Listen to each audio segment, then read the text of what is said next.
어머니, 아니야, 저리 가! 오지 마!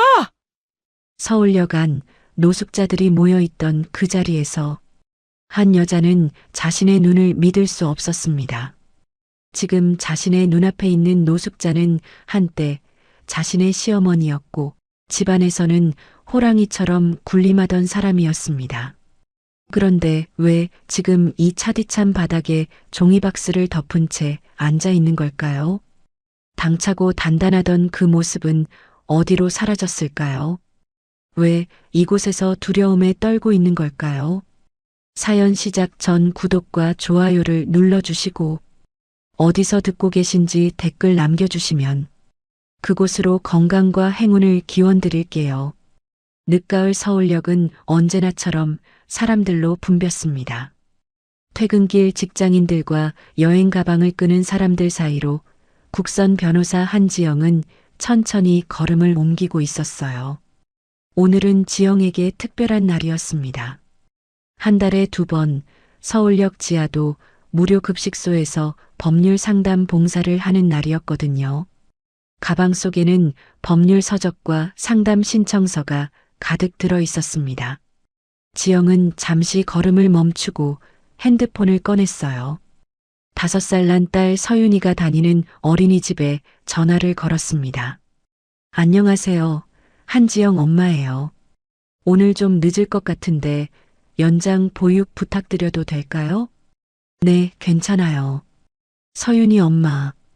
저녁 7시까지는 괜찮으세요? 감사합니다, 선생님. 통화를 끝낸 지영은 작게 한숨을 내쉬었어요. 엄마 혼자 아이를 키운다는 게 쉬운 일은 아니었습니다. 하지만 포기할 수는 없었어요. 지영은 마음을 다잡고 지하도로 내려가는 계단 앞에 섰습니다. 차가운 바람이 아래에서 올라왔어요. 깊게 숨을 들이마시고 지영은 계단을 내려가기 시작했습니다. 1계단, 2계단 내려갈수록 공기가 달라졌어요. 지상의 맑은 공기와는 달리 지하도는 눅눅하고 무거운 기운이 감돌았습니다. 콘크리트 바닥 곳곳에는 낡은 박스가 널려 있었고 찢어진 이불과 옷가지들이 여기저기 쌓여 있었어요. 지영의 코끝에 복잡한 냄새가 스며들었습니다. 라면 국물 냄새, 땀 냄새, 그리고 오래된 먼지 냄새가 뒤섞여 있었어요. 처음 이곳에 왔을 때는 숨쉬기조차 힘들었지만 이제는 익숙해졌습니다. 변호사님 오셨어요. 급식소 봉사자 김 선생님이 반갑게 손을 흔들었어요. 지영은 환하게 웃으며 인사를 했습니다. 오늘도 사람이 많네요. 요즘 날씨가 추워져서 그런가 봐요. 어르신들 많이 오셨어요. 지영은 구석에 마련된 간이 테이블 앞에 앉았습니다. 가방에서 서류와 볼펜을 꺼내 정리했어요. 곧 1분, 2분 상담을 받으러 노인들이 줄을 서기 시작했습니다. 집주인이 보증금을 안 돌려줘요.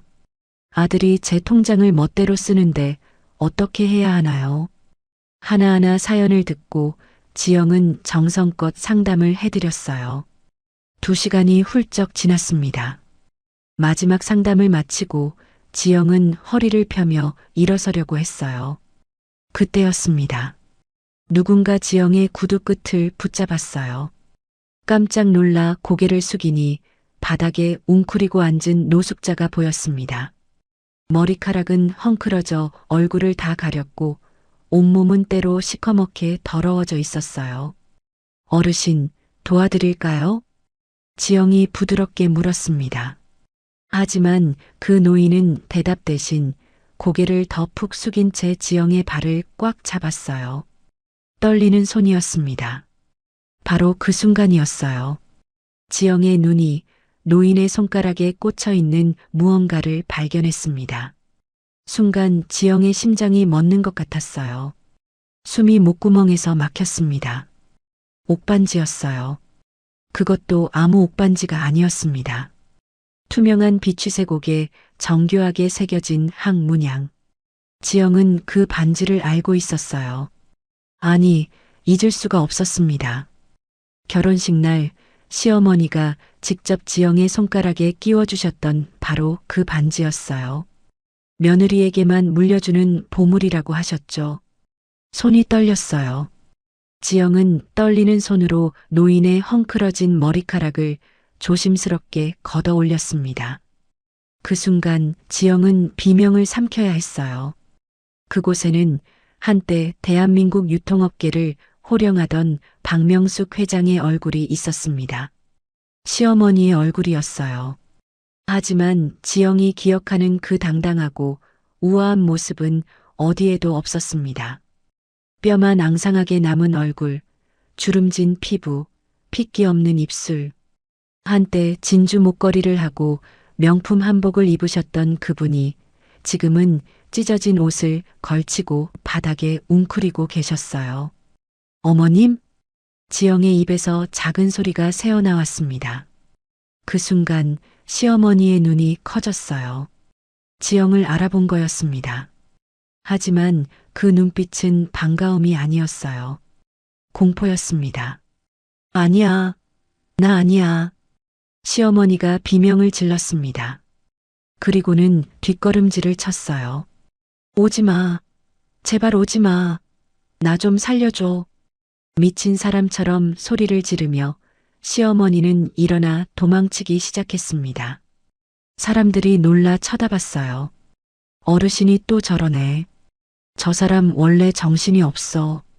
주변 사람들이 수군거렸습니다. 하지만 지영은 그 소리가 들리지 않았어요. 정신없이 시어머니의 뒤를 쫓았습니다. 어머님, 잠깐만요. 시어머니는 에스컬레이터 쪽으로 비틀거리며 달렸어요. 하지만 기력이 없었습니다. 에스컬레이터 입구에서 휘청거리다 그대로 바닥에 쓰러지고 말았어요. 어머님, 지영이 달려가 시어머니를 부축했습니다. 시어머니의 몸은 놀랄 만큼 가벼웠어요. 뼈와 가죽만 남은 것 같았습니다. 제발, 제발. 시어머니가 지영의 옷자락을 붙잡으며 중얼거렸어요. 눈물이 주름진 볼을 타고 흘러내렸습니다. 태윤이가 나를 죽이려 한다.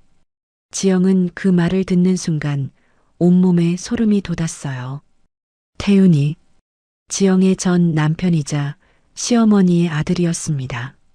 지영은 봉사자에게 부탁해 따뜻한 물 한 잔을 받아왔어요. 시어머니에게 조심스럽게 건넸습니다. 시어머니는 그 물을 받아들고 마치 짐승처럼 허겁지겁 들이켰어요. 물이 입가로 흘러내리고 사례가 들려 기침을 했습니다.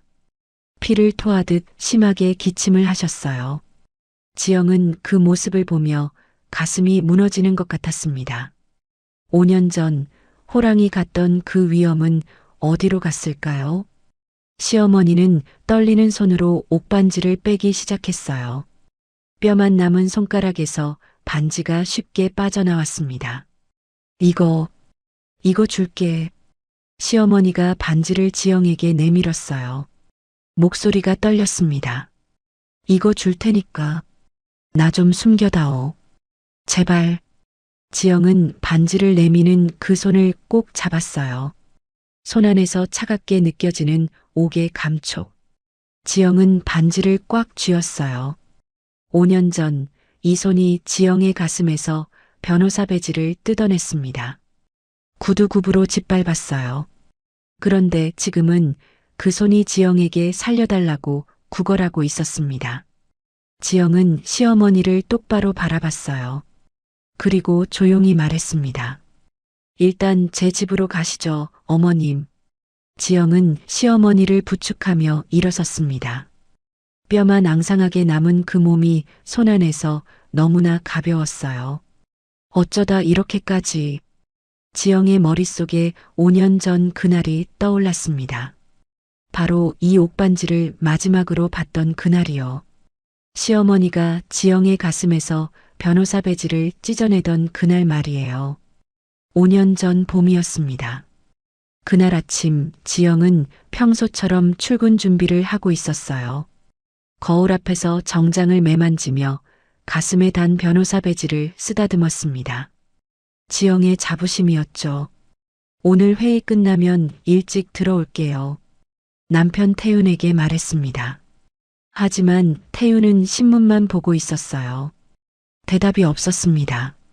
여보, 응, 알았어. 남편의 목소리가 평소와 달랐어요. 뭔가 기운이 없었습니다. 지영은 이상하다 싶었지만 바쁜 아침이라 그냥 넘어갔어요. 회사에 도착한 지영은 오전 내내 계약서 검토에 몰두했습니다. 그런데 점심시간이 되자 회사 분위기가 심상치 않았어요. 큰일 났대요. 신제품 기술 자료가 통째로 유출됐대요. 경쟁사한테 넘어갔다던데 손실이 수십억이래요. 직원들이 수군거렸습니다. 지영도 놀랐어요. 회사에 그런 일이 생긴 줄 몰랐거든요. 그때 지영의 사무실 문이 열렸습니다. 감사팀 직원 2명이 들어왔어요. 한지영 변호사님, 잠시 감사실로 동행해 주시겠습니까? 네. 무슨 일인데요? 가시면 아실 겁니다. 지영은 영문도 모른 채 감사실로 따라갔어요. 감사실 안에는 감사팀장과 IT 보안 담당자가 앉아 있었습니다. 앉으세요, 한 변호사님. 지영이 자리에 앉자 감사팀장이 노트북 화면을 돌려 보여줬어요. 한 변호사님 사무실 PC에서 지난달 23일, 27일, 이번 달 5일 총 3차례에 걸쳐 신제품 개발 기밀 서버에 접속한 기록이 있습니다. 그럴 리가 없어요. 저는 법무팀이라 그런 서버 접근 권한도 없는데요. 그게 문제입니다. 권한이 없는데 누군가의 계정을 도용해서 들어갔다는 거죠. IT 담당자가 자료를 더 꺼냈어요. 이 날짜들 변호사님께서 모두 야근하신 날입니다. 퇴근 기록이 밤 10시, 11시예요. 사무실 CCTV에도 찍혀 있고요. 지영은 기억을 더듬었어요. 맞았습니다. 그때 중요한 계약건으로 밤늦게까지 일했었어요. 야근은 했지만 그런 파일은 절대 건드린 적 없어요. 제 PC를 조사해 보세요. 이미 조사했습니다. 흔적은 깨끗하게 지워져 있더군요. 전문가가 아니면 이렇게 못 지웁니다. 감사팀장이 사진 한 장을 내밀었어요. 지영이 어떤 남자와 호텔 로비에서 대화하는 사진이었습니다. 이 사람 경쟁사 채성그룹 개발팀장입니다. 한 변호사님, 이 사람 아시죠? 지영은 사진 속 남자를 자세히 봤어요. 본 적이 없는 얼굴이었습니다. 모르는 사람인데요. 저런 사람 만난 적 없어요. 거짓말 마십시오. 사진이 여러 장 있습니다. 석 달 전부터 호텔, 카페, 식당에서 여러 번 만났어요. 아니에요. 진짜 모르는 사람이에요. 조사는 그날부터 일주일 동안 계속됐습니다. 지영은 매일 감사실에 불려가 같은 질문을 받았어요. 증거는 계속 나왔지만 지영은 기억조차 없는 일들이었습니다. 회사 직원들 사이에서 소문이 퍼졌어요. 한 변호사가 회사 팔아먹었대. 재벌 며느리면서 돈이 모자랐나? 지영은 억울해서 미칠 것 같았습니다. 하지만 아무도 믿어주지 않았어요. 일주일 후 지영은 시댁으로 호출됐습니다. 서재 안에는 시어머니와 남편 그리고 감사팀 직원들이 있었어요. 어머님, 입 열지 마. 시어머니의 목소리가 얼음장 같았습니다. 감사 결과가 다 나왔어. 네가 기술 자료를 빼돌린 정황이 명확하대. 경쟁사 직원과의 접선 증거도 있고. 어머님, 저는 정말 억울해요. 누가 저를 모함하는 거예요? 지영이 울며 소리쳤습니다. 하지만 시어머니는 차갑게 웃었어요. 모함? 증거가 이렇게 많은데? 감사팀 직원이 보고서를 내밀었어요. 두툼한 파일이었습니다. PC 접속 기록, 목격자 진술, 접선 사진, 계좌 추적 결과까지 다 있습니다. 경찰에 고발하면 구속 수사감입니다. 지영은 남편을 쳐다봤어요. 태윤이라면 믿어줄 거예요. 여보, 나 정말 안 했어. 당신은 나를 알잖아. 태윤은 눈을 감았습니다. 그리고 눈을 떴을 때 눈물이 흘러내렸어요. 지영아, 어떻게 이럴 수 있어? 여보, 증거가 이렇게 많은데 어떻게 믿어? 넌 우리 가족을 배신했어. 남편도 지영을 버렸습니다. 지영은 무릎이 꺾여 바닥에 주저앉았어요. 시어머니가 차갑게 말했습니다. 경찰 고발은 안 할게. 대신 조건이 있어. 조건이요? 변호사 자격 반납하고 조용히 이혼해. 그리고 다시는 우리 앞에 나타나지 마. 어머님, 저는 정말 싫으면 경찰에 넘긴다. 감옥 가고 싶어? 지영은 선택의 여지가 없었습니다. 억울했지만 감옥에 갈 수는 없으니까요. 사흘 후 지영은 변호사협회에 잦은 신고를 했습니다. 자격 정지 5년 처분을 받았어요. 이혼 서류에도 도장을 찍었습니다. 남편 태우는 이 모든 걸 지켜보기만 했죠. 남처럼 말이에요. 마지막 날이었습니다. 지영이 짐을 싸서 시댁을 나가려는데 시어머니가 서재로 불렀어요. 지영이 서재에 들어서자 시어머니가 지영의 정장깃을 움켜쥐었습니다. 가슴에 달린 변호사 배지가 시어머니 손에 잡혔어요. 이딴 게 이제 무슨 소용이야. 찢는 소리가 났습니다. 배지가 옷에서 떨어져 나갔어요. 어머님, 시어머니는 배지를 바닥에 던져버렸어요. 지영은 눈물이 쏟아졌어요. 지영의 자부심의 상징이 짓밟히고 있었습니다. 나가, 시어머니가 소리쳤어요. 그러곤 지영에게 소금을 뿌렸습니다. 소금이 머리 위로, 얼굴 위로 쏟아졌어요. 지영은 고개를 들 수조차 없었습니다. 태윤이 지영의 가방을 대문 밖으로 던졌어요. 다시는 오지 마. 네가 우리한테 한 짓 평생 안 잊는다. 대문이 쾅 닫혔습니다. 비가 내리기 시작했어요. 지영은 흩어진 옷을 주워 담으며 빗속을 걸었습니다. 전봇대 앞에서 멈춰선 지영이 주먹을 꽉 쥐었어요. 당신들이 버린 이 목숨으로 반드시 진실을 밝혀낼 거예요. 그날 지영의 지옥 같은 5년이 시작됐습니다. 그날 이후 지영의 삶은 완전히 바뀌었습니다. 쫓겨난 지영은 친정으로 갈 곳도 없었어요. 부모님은 일찍 돌아가셨고 연락할 친척도 없었습니다. 고시원 복도를 걸을 때마다 형광등 불빛이 차갑게 느껴졌어요. 3평 남짓한 방, 창문도 제대로 없는 그곳에서 지영은 첫날 밤을 보냈습니다. 벽 너머로 누군가 기침하는 소리, TV 소리, 전화 통화하는 소리가 다 들렸어요. 지영은 이불을 뒤집어 쓰고 소리 없이 울었습니다. 어떻게 이렇게까지 됐을까? 2주가 지났을 때였어요. 지영은 계속 몸 상태가 이상했습니다. 화장실에서 토하고 어지러워서 제대로 걷지도 못했어요. 감기인가 싶어 약국에 갔습니다. 어디가 불편하세요? 속이 메스껍고 어지러워요. 약사님이 지영을 유심히 보더니 조심스럽게 물었어요. 혹시 임신은 아니세요? 그 한마디에 지영의 심장이 쿵 내려앉았습니다. 임신. 생각지도 못한 말이었어요. 떨리는 손으로 임신 테스트기를 샀습니다. 고시원 화장실에서 검사를 했어요. 3분을 기다리는 게 3시간처럼 길었습니다. 2줄. 선명한 2줄이 나타났어요. 아이가. 지영은 그 자리에 주저앉았습니다. 차가운 화장실 바닥이 엉덩이에 닿았지만 느껴지지 않았어요. 손이 떨렸습니다. 기쁨과 두려움이 동시에 밀려왔어요. 병원에 가서 확인했습니다. 임신 8주.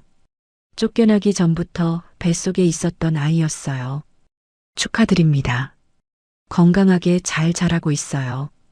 의사 선생님은 웃으며 말했지만 지영은 웃을 수가 없었어요. 진료실을 나와 벤치에 앉았습니다. 손으로 아직 평평한 배를 쓰다듬었어요. 미안해. 엄마가 지금 아무것도 없어. 그래도 괜찮겠니? 뱃속에서 대답은 없었지만 지영은 결심했습니다. 이 아이만큼은 절대 포기 안 해. 봄이 지나고 여름이 왔습니다. 지영은 신문 9일란을 매일 뒤졌어요. 하지만 변호사 경력 5년이라는 이력서는 어디에도 쓸모가 없었습니다. 식당, 편의점, 청소, 면접을 봤지만 번번이 떨어졌어요. 임신하셨어요? 죄송한데 저희는 배가 불러올수록 문은 더 닫혔습니다. 한여름 땀을 뻘뻘 흘리며 거리를 헤매던 지영 앞에 작은 식당이 나타났어요. 춘천식당이라는 낡은 간판, 유리문에 직원 구함이라는 종이가 붙어 있었습니다. 사장님, 일 구하러 왔는데요. 60대쯤 돼 보이는 사장님이 지영을 위아래로 훑어봤어요. 그러다 배를 보고 한숨을 쉬었습니다. 임신했네. 힘든데 일할 수 있겠어? 할 수 있습니다. 꼭 좀 써주세요. 지영의 간절한 눈빛을 본 사장님이 고개를 끄덕였어요. 딱하네. 좋아, 해봐. 대신 무리하면 안 돼. 감사합니다. 지영은 그날부터 새벽 5시에 출근했습니다. 여름 새벽 공기는 아직 선선했지만 식당 주방은 이미 뜨거웠어요. 설거지 물이 손을 데웠고 무거운 식재료를 나르다 보면 허리가 끊어질 것 같았습니다. 배가 점점 불러왔어요. 앞치마 끈이 자꾸 짧아졌습니다. 손님들이 쳐다봤지만 지영은 고개를 들고 일했어요. 가을이 왔습니다.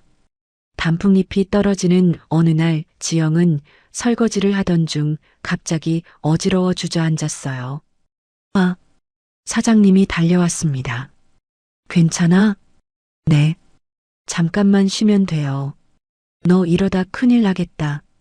오늘은 일찍 들어가. 아니에요, 괜찮아요. 괜찮긴. 애 엄마가 되려면 건강해야지. 사장님의 호통에 지영은 눈물이 났어요. 오랜만에 느껴보는 따뜻함이었습니다. 8개월이 됐을 때 사장님이 불쑥 말했어요. 다음 주부터 나오지 마. 지영은 깜짝 놀랐습니다.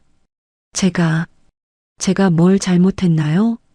아니, 출산 휴가야. 애 낳고 한 달 쉬어.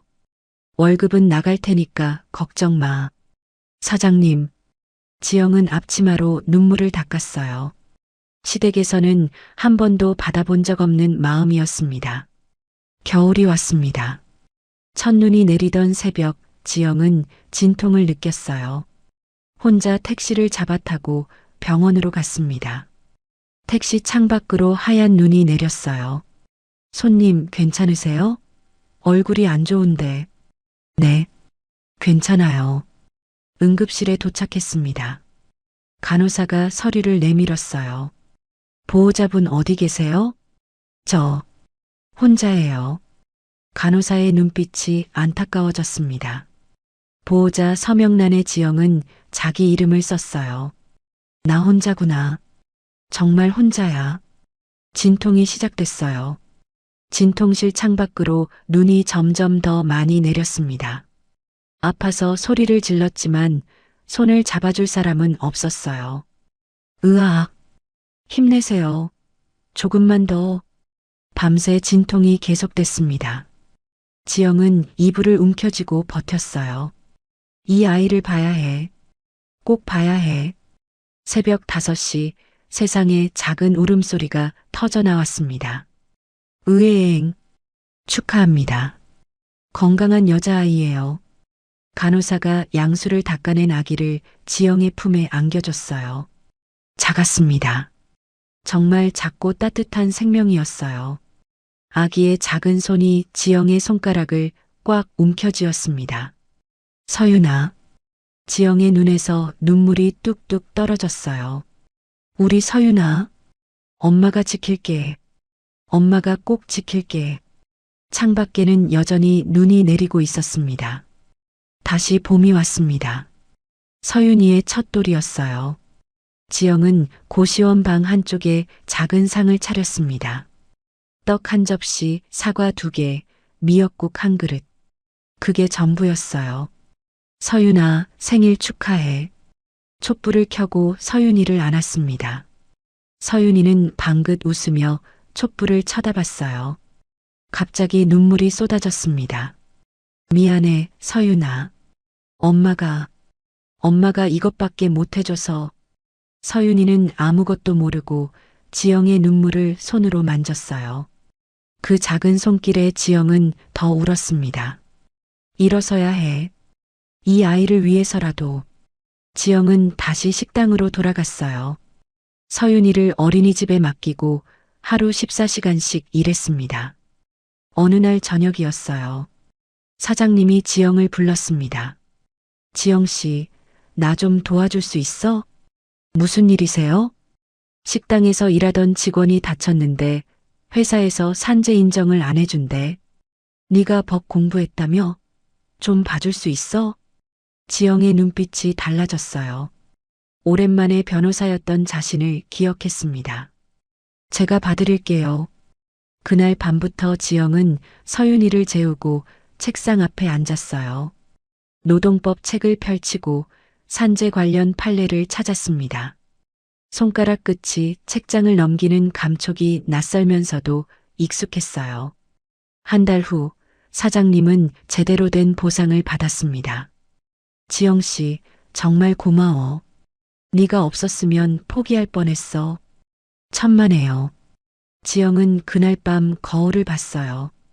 거울 속에는 피곤에 찌든 얼굴이 있었지만 눈빛만은 살아있었습니다. 나 아직 변호사구나. 여름, 가을, 겨울이 지나고 다시 지영에게도 봄이 왔습니다. 3년째 되던 해 지영은 밤마다 코피를 흘렸어요. 딸 서윤이를 재우고 책상 앞에 앉아 5년 전 그날을 파헤쳤습니다. 어떤 증거가 조작됐는지, 누가 거짓 증언을 했는지. 어느 날 대학 동기에게서 전화가 왔습니다. 지영아, 너 소식 들었어? 무슨 소식? 강태윤이 재혼한대. 상대가 채성그룹 회장 딸이래. 지영의 손에서 볼펜이 떨어졌어요. 채성그룹이요? 응.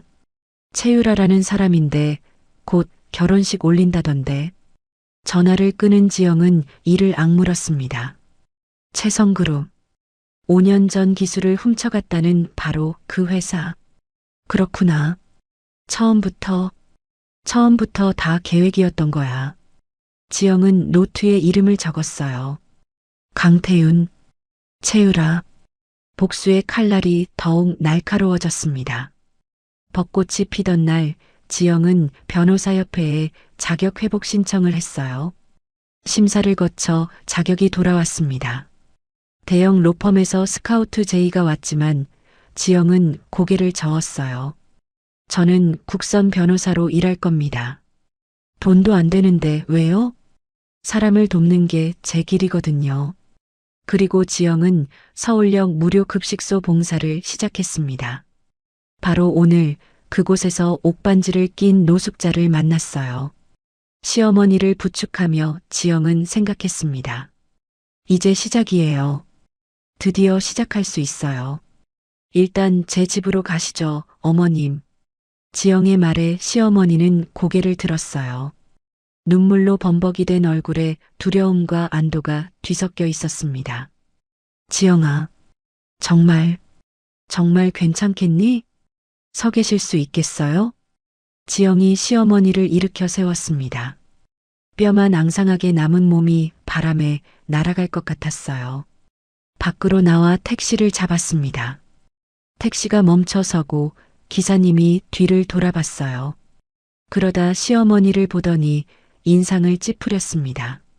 저 손님, 죄송한데 다른 차 타세요. 네, 냄새가 좀 그래서요. 기사님이 난처한 표정을 지었어요. 시어머니는 고개를 더 숙였습니다. 지영은 지갑을 꺼내 10,000원짜리 지폐 2장을 꺼냈어요. 그리고 단호하게 말했습니다. 제 어머니입니다. 추가 요금 드릴 테니 태워주세요. 기사님은 잠시 망설이다 고개를 끄덕였어요. 알겠습니다. 타세요. 차 안은 침묵이 흘렀습니다. 시어머니는 창밖만 바라봤어요. 한때 자기가 타던 고급 승용차와는 너무나 달랐습니다. 택시 시트는 낡았고 에어컨에서는 곰팡이 냄새가 났어요. 지영은 그런 시어머니를 힐끔힐끔 쳐다봤습니다. 5년 전 그날 이분이 날 쫓아냈을 때는 이런 날이 올 줄 몰랐을 거예요. 20분쯤 지나 낡은 빌라 앞에 도착했습니다. 4층짜리 건물이었어요. 페인트가 벗겨진 외벽, 녹슨 계단 난간. 1층 상가에서는 생선 굽는 냄새가 올라왔습니다. 여기가 네가 사는 곳이니? 시어머니가 건물을 올려다보며 물었어요. 목소리가 떨렸습니다. 네. 좁지만 어머님 계실 곳은 있어요. 3층까지 계단을 올라갔습니다. 시어머니는 몇 걸음 가지도 못하고 숨을 헐떡였어요. 지영이 부축했습니다. 천천히 가세요. 급하지 않아요. 한 계단, 두 계단. 한때 수십 명의 직원을 거느리고 엘리베이터가 있는 고급 빌딩을 오르내리던 분이 이제는 낡은 계단도 힘겹게 오르고 있었어요. 2층에서 시어머니가 주저앉았습니다. 미안하다. 숨이 안 쉬어져서. 괜찮아요. 쉬었다가요. 지영이 시어머니 옆에 앉았어요. 시어머니는 거친 숨을 몰아쉬며 손으로 가슴을 짚었습니다. 내가 이렇게 약해질 줄 몰랐구나. 5분쯤 쉬고 다시 계단을 올랐습니다. 3층에 도착해서 현관문을 열었어요. 20평 남짓한 작은 집이었습니다. 거실 겸 주방, 작은 방 2개. 그게 전부였어요. 시어머니는 현관에 서서 집안을 둘러봤습니다. 한때 살던 200평 저택과는 너무나 달랐어요. 하지만 집안은 깨끗했고 작은 화분에서는 꽃이 피어 있었습니다. 들어오세요, 어머님. 지영이 시어머니를 안으로 안내했어요. 시어머니는 거실 한가운데 멍하니 서 있었습니다. 일단 씻으셔야 할 것 같아요. 욕실로 가시죠. 지영이 화장실로 시어머니를 데려갔습니다. 좁은 욕실이었지만 깨끗했고 따뜻한 물이 나왔어요. 제가 도와드릴게요. 아니다, 지영아. 내가. 어머님, 혼자 하시기 힘드실 거예요. 지영은 시어머니의 찢어진 옷을 벗겼습니다. 그리고 그 순간 숨이 멎었어요. 시어머니의 등에 시퍼런 멍자국이 가득했습니다. 팔에도 다리에도 오래된 상처도 있었고 최근에 생긴 듯한 새 상처도 있었어요. 어머님, 이게 요양병원에서 말 안 들으면 맞았단다. 시어머니의 목소리가 바들바들 떨렸어요. 지영은 입술을 깨물며 눈물을 참았습니다. 어머님, 얼마나 무서우셨어요. 지영은 떨리는 손으로 샤워기를 틀었어요. 따뜻한 물이 시어머니의 몸을 적셨습니다. 까만 때가 물과 함께 흘러내렸어요. 지영은 부드러운 수건에 비누를 묻혀 조심스럽게 시어머니 몸을 닦아드렸습니다. 아파요, 어머님? 아니다. 괜찮다. 하지만 시어머니의 얼굴은 일그러져 있었어요. 멍든 곳을 건드릴 때마다 찌릿한 통증이 올라왔습니다. 지영은 더 조심스럽게 손을 움직였어요.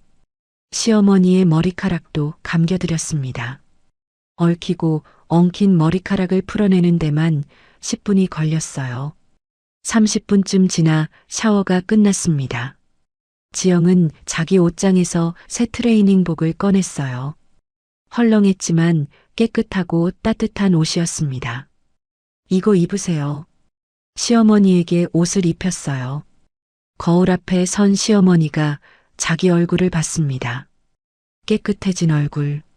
하지만 뼈만 앙상하게 남은 그 모습에 시어머니는 고개를 돌렸어요.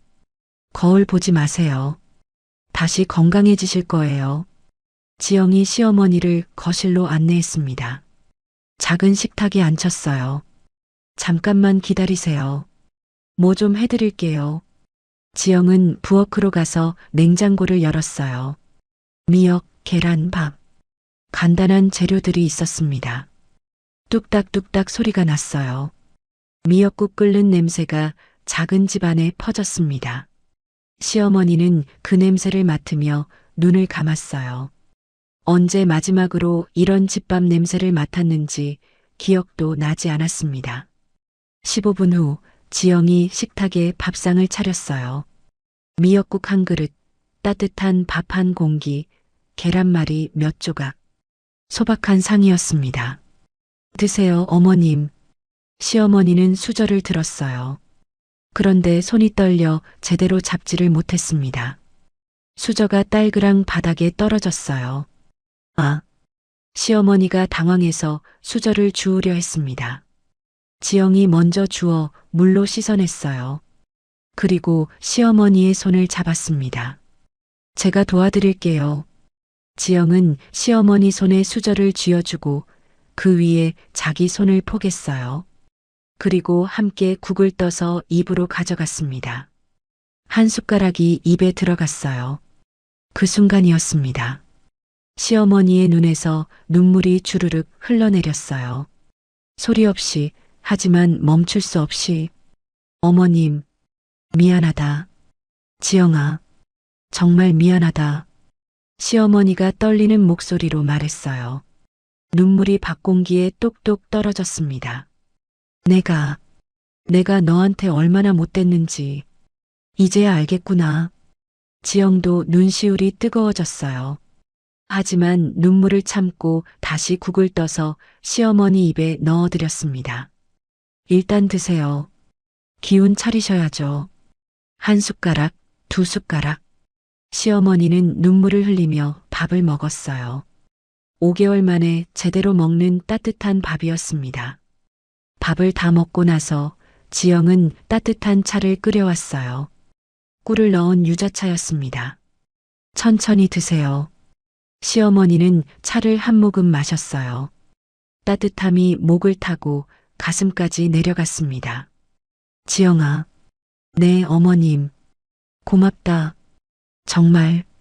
시어머니가 차를 다 마시자 지영이 일어섰어요. 어머님 좀 쉬세요. 제가 이불 깔아드릴게요. 지영은 작은 방으로 가서 깨끗한 이불을 폈습니다. 햇볕 냄새가 나는 이불이었어요. 여기서 주무세요. 제 방이에요. 아니다, 지영아. 내가 거실에서. 어머님이 쓰세요. 시어머니를 방으로 안내했어요. 시어머니가 이불 위에 누웠습니다. 푹신한 이불의 감촉에 시어머니는 눈을 감았어요. 조금만 주무세요. 지영이 방문을 살짝 닫고 나갔습니다. 시어머니는 혼자 남은 방에서 천장을 바라봤어요. 깨끗한 이불, 작지만 따뜻한 방. 오랜만에 느껴보는 안전함이었습니다. 시어머니의 눈꺼풀이 무거워졌어요. 5개월 동안 제대로 잠을 잔 적이 없었습니다. 언제 누가 해칠지 몰라 늘 한쪽 눈을 뜨고 잤었거든요. 하지만 여기는 달랐습니다. 시어머니는 깊은 잠에 빠져들었어요. 그 사이 지영은 어린이집으로 갔습니다. 딸 서윤이는 친구들과 놀고 있었어요. 엄마, 서윤이가 달려와 지영의 품에 안겼습니다. 오늘 재밌었어? 응, 그림 그렸어. 그래, 집에 가서 엄마한테 보여줘. 손을 잡고 집으로 돌아왔어요. 현관문을 조용히 열었습니다. 현관에 놓인 낡은 신발을 보고 서윤인가 물었어요. 엄마, 이 신발은 누구 거야? 응, 손님이 오셨어. 지금 주무시니까 이따 인사하자. 서윤은 어리둥절한 표정이었어요. 집에 손님이 온 경우는 거의 없었으니까요. 얼마 지나지 않아 시어머니가 잠에서 깨셨어요. 시어머니와 서윤이의 눈이 마주쳤습니다. 서윤아, 이리 와봐. 지영이 서윤이를 데리고 시어머니 앞으로 갔습니다. 인사드려. 할머니셔. 할머니? 서윤이가 고개를 갸우뚱했어요. 시어머니 또한 매우 놀랐어요. 지영아, 이 아이는 설마. 천천히 말씀드릴게요. 지영이 말했어요. 딸 서윤이 시어머니의 손을 보고 물었습니다. 할머니 손 왜 이렇게 거칠어요? 아파요? 천진난만한 질문이었어요. 시어머니는 그 말에 가슴이 찢어지는 것 같았습니다. 아니란다. 할머니는 괜찮아. 목소리가 떨렸어요. 서윤이는 자기 방으로 뛰어가더니 토끼 인형을 가져왔습니다. 할머니, 이거 안으면 안 아파요. 내가 아플 때 이거 안으면 나으거든요. 줄게요. 서윤이가 인형을 시어머니 손에 쥐어줬어요. 시어머니는 그 작은 인형을 받아들고 더 이상 참을 수 없었습니다. 시어머니가 주저앉으며 울음을 터뜨렸어요. 할머니, 왜 울어요? 서윤이가 놀라서 물었습니다. 지영이 서윤이를 안았어요. 서윤아, 할머니가 너무 기뻐서 그래. 너 방에서 그림 그리고 있을래? 응. 서윤이는 방으로 뛰어갔습니다. 지영이 시어머니 옆에 앉았어요. 시어머니는 손으로 얼굴을 가리고 울었습니다. 내 손주구나. 내가 쫓아낸 며느리가 혼자 낳아서 혼자 키운 내 손주. 어머님, 지영아, 네가 얼마나 힘들었을까. 출산할 때, 아이를 키울 때. 나는 그것도 몰랐구나. 시어머니가 지영의 손을 잡았어요. 미안하다. 정말 미안하다. 내가 죽을 죄를 졌다. 지영도 눈물이 났어요. 하지만 눈물을 닦으며 차분하게 말했습니다. 어머님, 일단 건강부터 회복하세요. 그 다음에 생각해요. 시어머니는 고개를 끄덕였습니다. 밤이 깊었어요. 서윤이를 재운 지영이 거실로 나왔습니다. 시어머니는 소파에 앉아 창밖을 보고 있었어요. 어머님, 주무셔야죠. 지영아. 시어머니가 지영을 돌아봤습니다. 왜 날 구했니? 내가 너한테 그렇게 못했는데. 지영은 잠시 침묵했어요. 그리고 조용히 말했습니다. 어머님을 구한 게 아니에요. 증인을 확보한 겁니다. 시어머니의 눈이 커졌어요. 법정에서 모든 걸 증언하세요. 태윤이가 어머님한테 뭘 했는지, 채유라가 어떻게 어머님을 무너뜨렸는지, 전부요. 지영아, 그게 조건이에요. 저도 어머님의 결백을 증명해 드릴 테니 어머님도 제 결백을 증명해 주세요. 시어머니는 고개를 끄덕였어요. 그래, 그래야지. 내 손으로 내 자식을 법정에 세워야지. 시어머니의 목소리가 굳어졌습니다. 고맙다, 지영아. 나한테 마지막 기회를 줘서. 지영이 시어머니의 손을 잡았어요. 우리는 이제 공동 운명체예요, 어머님. 그날 밤 두 여자는 밤새 이야기를 나눴습니다. 태윤과 유라가 어떻게 시어머니를 무너뜨렸는지, 어떤 증거가 필요한지. 한때는 시어머니와 며느리였지만 이제는 복수를 위한 동지가 됐어요. 창밖으로 새벽이 밝아오고 있었습니다. 새벽 6시였습니다. 창밖으로 해가 떠오르고 있었어요. 시어머니는 소파에 앉아 차갑게 식은 차를 들고 있었습니다. 한숨을 깊게 내쉬더니 떨리는 목소리로 말을 이었어요. 지영아, 내가 어떻게 당했는지 다 말해줄게. 그 여자가 얼마나 치밀했는지. 언제부터였어요, 어머님?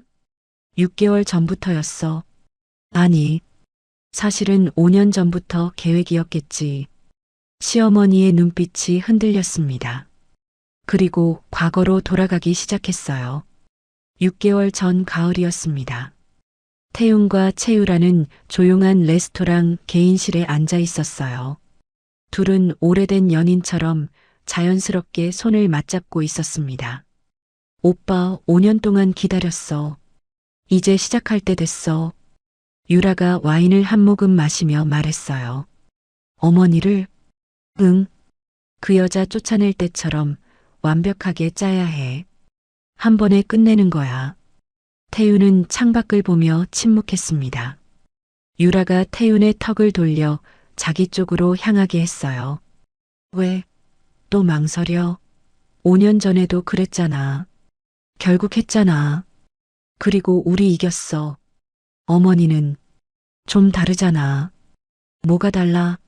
오빠를 평생 무시한 사람이야. 능력 없다고, 후계자 자격 없다고 했잖아. 유라의 목소리가 차갑게 변했어요. 이제 오빠가 왕이 될 차례야. 나랑 함께. 태유는 눈을 감았습니다. 그리고 고개를 끄덕였어요. 알았어. 어떻게 할 거야? 서두르면 안 돼. 서서히, 아주 천천히. 유라가 가방에서 작은 병을 꺼냈어요. 이걸 어머니 드시는 음식에 조금씩 넣는 거야. 당장은 아무 문제 없어. 하지만 3개월, 6개월 쌓이면 효과가 있어? 당연하지. 판단력 흐려지고 집중력 떨어지고 기억도 가물가물해져. 마치 치매 초기 증상처럼. 태윤이 그 병을 받아들었어요. 손이 떨렸습니다. 오빠, 이것만 기억해. 우리는 틀린 게 없어. 어머니가 오빠를 제대로 인정했으면 이럴 필요도 없었어. 그날부터 유라는 본격적으로 박 회장에게 접근했습니다. 회장님, 안녕하세요. 채성그룹 최유라입니다. 협력 업무를 명분으로 자주 찾아왔어요. 늘 공손하고 예의 발랐습니다. 회장님의 경영 철학이 제 롤모델이에요. 여자로서 이렇게 큰 기업을 이끄신다는 게 정말 존경스러워요. 박 회장의 입가에 미소가 번졌어요. 고맙군요. 당신도 후계자로 잘하고 있다던데? 회장님처럼 되고 싶어요. 유라는 매번 작은 선물을 가져왔습니다. 고급 건강식품, 유기농 꿀, 귀한 한약재로 만든 차. 회장님, 건강 챙기세요. 이 차 정말 좋대요. 매일 아침 한 잔씩 드세요. 박 회장은 의심 없이 받았어요. 그 차를 매일 아침 마셨습니다. 하지만 그 차에는 유라가 넣은 약이 조금씩 들어 있었어요. 한 번에 조금씩, 눈치챌 수 없을 만큼 적은 양. 2주가 지났습니다. 박 회장은 아침에 일어나면 머리가 무거웠어요. 그냥 피곤한가 보다 생각했습니다. 한 달이 지났어요. 회의 중에 집중이 잘 안 됐습니다. 서류를 보다가 같은 줄을 2번 읽기도 했어요.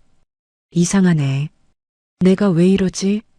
박 회장은 혼자 중얼거렸습니다. 하지만 나이 탓이라고 생각했어요. 2달째였습니다. 유라는 이제 일주일에 2~3번씩 찾아왔어요. 그리고 점심을 함께 먹자고 했습니다. 회장님, 제가 좋은 식당 예약했어요. 같이 가시죠. 식당에서 나온 음식에도 유라는 은밀하게 약을 넣었어요. 박 회장이 화장실 간 사이 재빠르게 박 회장은 점점 더 이상해졌습니다. 밤에 잠을 설치기 시작했어요. 이상한 꿈을 꿨습니다. 깨어나면 식은땀이 흘렀어요. 요즘 컨디션이 영 안 좋네. 박 회장은 비타민을 더 챙겨 먹었습니다. 하지만 나아지지 않았어요. 당연했습니다. 매일 독을 먹고 있었으니까요. 석 달째 어느 회의 중이었습니다. 박 회장이 말하다가 갑자기 멈췄어요. 그게 뭐였더라? 임원들이 쳐다봤습니다. 박 회장은 서류를 뒤적이며 당황했어요. 죄송합니다. 잠깐 생각이 안 나네요. 회의가 끝나고 태윤이 다른 임원들에게 말했습니다. 어머니가 요즘 많이 피곤하신가 봐요. 그러게요. 회장님 좀 쉬셔야 할 것 같은데. 태윤이 의도한 대로 소문이 퍼지기 시작했어요. 며칠 후 유라는 박 회장과 차를 마시며 말했습니다. 회장님, 요즘 얼굴이 많이 피곤해 보이세요. 괜찮으세요? 그래요? 요즘 좀 그래요. 너무 무리하시는 거 아니에요? 유라는 가방에서 또 다른 병을 꺼냈어요. 이거 드세요. 프리미엄 홍삼인데 기력 회복에 정말 좋대요. 고맙네요. 박 회장은 그 홍삼도 매일 먹기 시작했습니다. 거기에도 약이 들어 있었어요. 이번엔 더 강한 양으로 넉 달째였습니다. 박 회장은 아침에 일어나면 어지러웠어요. 손도 미세하게 떨렸습니다. 중요한 숫자를 기억하지 못할 때가 있었어요. 이건 정상이 아니야. 박 회장은 불안해졌습니다. 바로 그때 태윤이 찾아왔어요. 어머니, 요즘 안색이 안 좋으세요. 병원 한번 가보시는 게 어때요? 나는 괜찮아. 제가 아는 좋은 병원이 있어요. 조용하게 검진받을 수 있는 곳이에요. 그냥 한번 체크해 보세요. 태윤이 권한 곳은 유라가 이미 의사를 매수해둔 병원이었어요.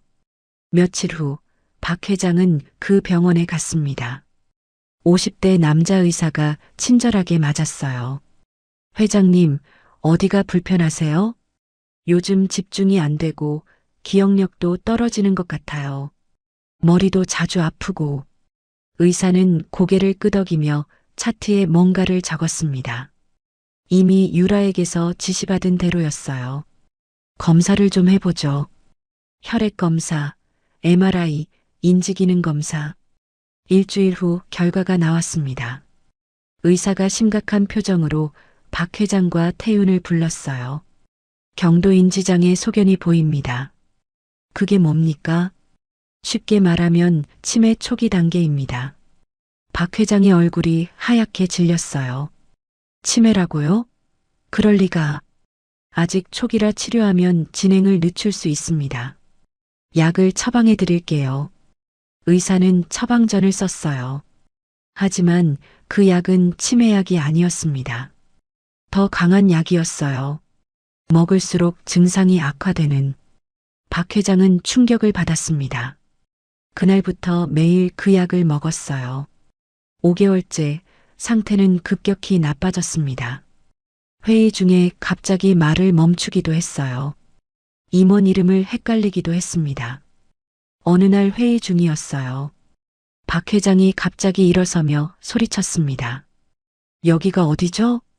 회의는 왜 하는 거예요? 임원들이 놀라 일어났어요. 태윤이 달려왔습니다. 어머니. 박 회장은 몇 초 후 정신을 차렸어요. 하지만 무슨 일이 있었는지 기억이 안 났습니다. 회의실을 나온 유라가 태윤의 귀에 속삭였어요. 완벽해. 이제 다들 믿을 거야. 회장님이 정말 치매라고.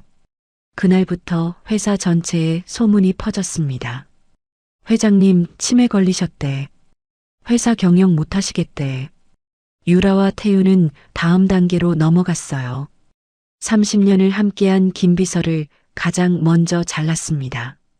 김비서님, 구조조정입니다.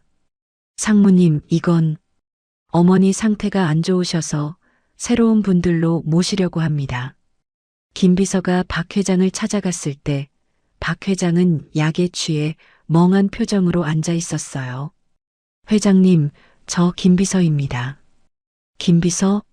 누구? 30년 함께한 사람을 알아보지 못했습니다. 김비서는 눈물을 흘리며 나왔어요. 그 자리는 유라가 준비한 사람으로 채워졌습니다. 한 달 뒤 박 회장 주변에는 모두 유라의 사람들 뿐이었어요. 어느 날 저녁이었습니다. 유라는 박 회장의 집을 찾아왔어요. 저녁 식사를 준비했다며. 어머니, 제가 건강식 준비했어요. 같이 드셔요.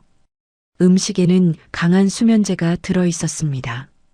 박 회장은 먹고 곧 정신이 몽롱해졌어요. 유라가 서류 뭉치를 꺼냈습니다. 어머니, 중요한 서류예요. 사인만 해주시면 돼요. 무슨 서류? 박 회장은 글자가 제대로 보이지 않았어요. 유라가 박 회장의 손을 잡고 펜을 쥐어줬습니다. 여기요, 어머니. 우리 회사 미래를 위한 거예요. 떨리는 손이 서류 위를 움직였어요. 합병 계약서, 경영권 위임장, 모두 태윤에게 권한을 넘기는 서류들이었습니다. 마지막 서명이 끝나자 유라는 서류를 챙겼어요. 그리고 박 회장을 차갑게 내려다봤습니다. 어머니, 이제 편히 쉬세요. 아주 깊은 곳에서요. 밖에서 태윤이 기다리고 있었어요. 다 됐어? 응. 이제 요양병원만 보내면 끝이야.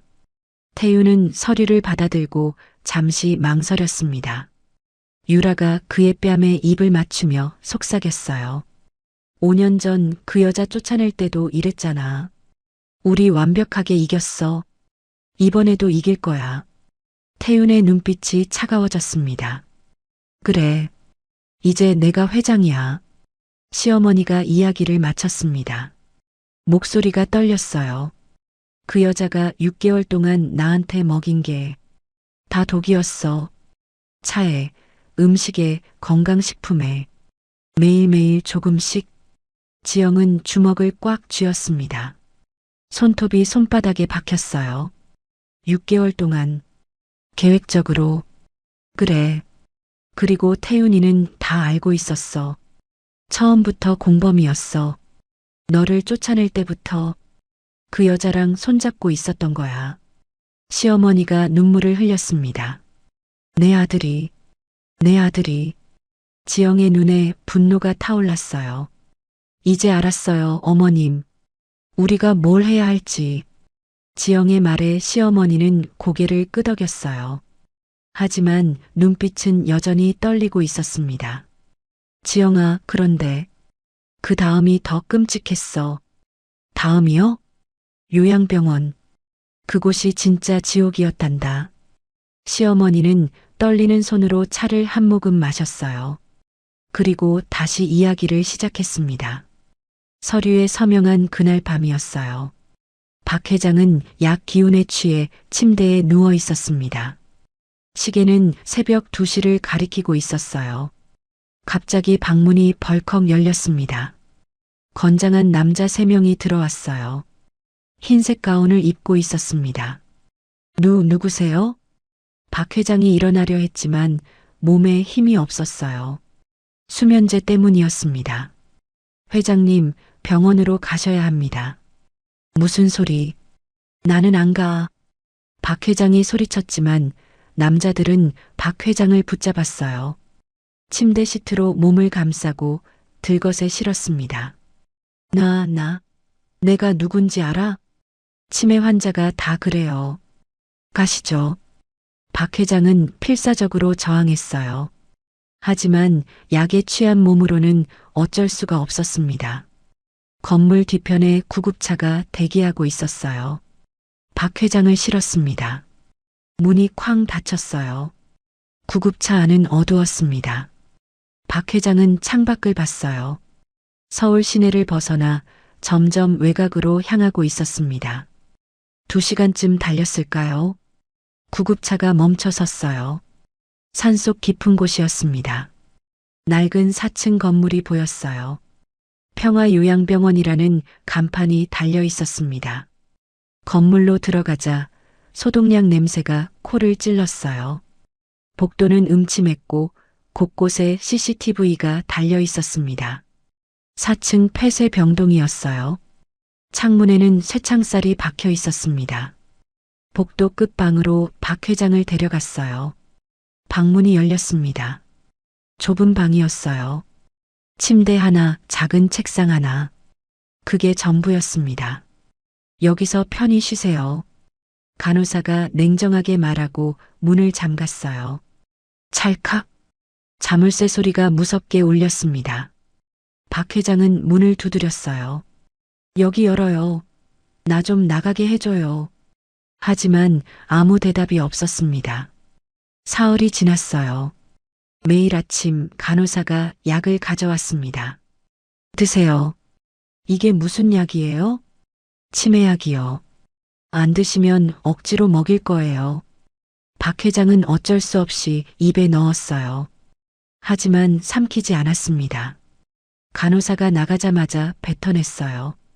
정신 차려야 해. 정신을. 일주일째 되던 날 밤이었습니다. 복도에서 목소리가 들렸어요. 박 회장은 문틈에 귀를 갖다 댔습니다. 어머니는 언제까지 여기 계실 거예요? 태윤의 목소리였어요. 영원히요. 치매는 낫지 않으니까요. 유라의 목소리였습니다. 차갑고 냉정했어요. 그럼 회사는? 오빠가 이제 회장이에요. 합병도 다 진행 중이고 한 달 후면 발표할 거예요. 어머니가 알면 알 리 없어요. 여기서 못 나가니까. 박 회장은 그 말을 듣는 순간 가슴이 찢어지는 것 같았어요. 태윤아, 네가 정말. 박 회장은 문에 기대 주저앉았습니다. 눈물이 흘러내렸어요. 하지만 울고만 있을 수는 없었습니다. 박 회장은 이를 악물었어요. 나가야 해. 여기서 나가야 해. 다음 날부터 박 회장은 철저히 계획을 세웠습니다. 약은 절대 먹지 않았어요. 입에 넣었다가 혀 밑에 숨겼다가 뱉었습니다. 며칠 동안 약을 거부하자 손이 떨리고 식은땀이 났어요. 금단 증상이었습니다. 화장실에서 피를 토하기도 했어요. 박 회장은 변기를 붙잡고 신음했습니다. 하지만 참았어요. 정신 차려, 명수가. 너는 박명숙이야. 2주가 지나자 정신이 조금씩 맑아졌어요. 머리가 개운해지고 기억도 돌아왔습니다. 박 회장은 병동을 관찰하기 시작했어요. 매주 화요일 오전 10시 세탁 차량이 들어왔습니다. 복도 끝 세탁실로 더러운 이불과 옷을 가져갔어요. 저거다. 박 회장은 계획을 세웠습니다. 화요일 아침이었어요. 박 회장은 일부러 이불에 실금을 했습니다. 간호사가 인상을 찌푸리며 이불을 갈아줬어요. 정말 치매 환자는. 더러워진 이불은 복도 세탁물 바구니에 쌓였습니다. 오전 10시 세탁 차량이 도착했어요. 박 회장은 방문이 열린 틈을 타 복도로 나왔습니다. 간호사들이 세탁물을 옮기느라 정신이 없었어요. 박 회장은 큰 세탁물 바구니로 다가갔습니다. 그리고 그 안으로 몸을 숨겼어요. 더러운 이불과 옷 사이로. 냄새가 지독했어요. 하지만 참았습니다. 세탁물 바구니가 차량으로 옮겨졌어요. 박 회장은 숨죽이고 있었습니다. 차량이 움직이기 시작했어요.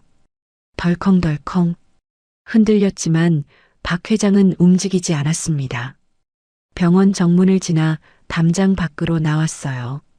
10분쯤 지나 차량이 멈췄습니다. 세탁소였어요. 직원들이 세탁물을 내리기 시작했어요. 박 회장은 기회를 노렸습니다. 직원이 잠깐 자리를 비운 사이 바구니에서 뛰어나왔어요. 그리고 뒷골목으로 달렸습니다. 저기, 누군가 소리쳤어요. 박 회장은 뒤도 안 돌아보고 달렸습니다. 담장을 넘으려다 발이 미끄러졌어요. 바닥에 떨어지며 다리를 다쳤습니다. 으악! 피가 났어요. 하지만 일어나 다시 뛰었습니다. 골목을, 거리를, 공원을 정신없이 달렸어요. 1시간쯤 달렸을까요? 더 이상 뛸 수가 없었습니다. 공원 벤치에 쓰러졌어요. 숨이 턱까지 찼습니다. 나왔다. 나왔어. 하지만 이제 어디로 가야 할까요? 집으로? 안 됩니다. 태윤이 다시 잡아갈 거예요. 회사로? 더욱 안 됩니다. 이미 모두 태윤 편이었어요. 경찰? 증거가 없었습니다. 오히려 치매 환자 취급받을 거예요. 박 회장은 멍하니 앉아 있었어요. 가장 안 보이는 곳은 가장 많이 보이는 곳이야. 박 회장은 결심했습니다. 서울역으로 갔어요. 도착한 박 회장은 지하도로 내려갔습니다. 노숙자들이 여기저기 앉아 있었어요.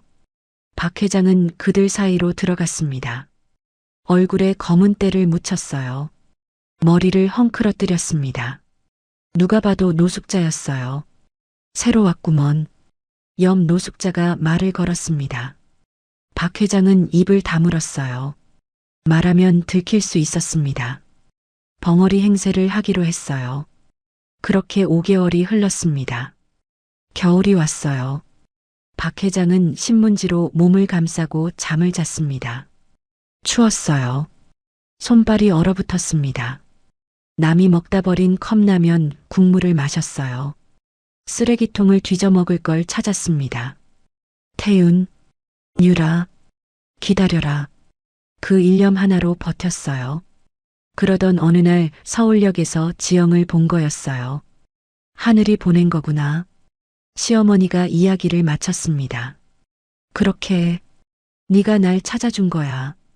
지영은 시어머니의 손을 꽉 잡았어요. 이제 괜찮아요, 어머님. 제가 지켜드릴게요. 그리고 저들을 반드시 법정에 세울 거예요. 밖이 환해지고 있었습니다. 새로운 날이 밝아오고 있었어요.